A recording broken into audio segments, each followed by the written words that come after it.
সারা দেশে বাড়ছে কোভিড সংক্রমণ। নতুন সাব ভ্যারিয়েন্টও শনাক্ত হয়েছে, কিন্তু এই ভ্যারিয়েন্টকে এখনই বিপজ্জনক বলছেন না চিকিৎসকরা। এরই মধ্যে কলকাতা শহরেই একাধিক কোভিড আক্রান্তের খোঁজ মিলছে। স্বাভাবিকভাবেই দানা বাঁধতে শুরু করেছে আতঙ্ক। বৃহস্পতিবারই খবর পাওয়া গিয়েছিল কলকাতায় ৩ জন করোনা আক্রান্তের খোঁজ মিলেছে। এবার তালিকায় যুক্ত হলেন আরও একজন।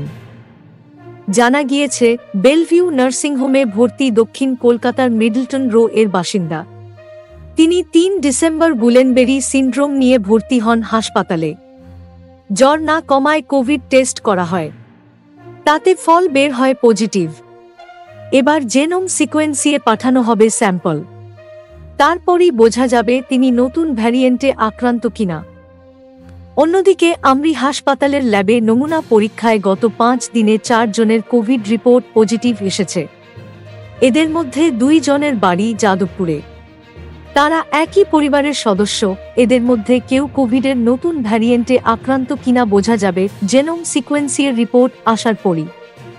সব মিলিয়ে এখনো অবধি পাওয়া তথ্য অনুসারে রাজ্যে কোভিডে আক্রান্ত হলেন ৮ জন।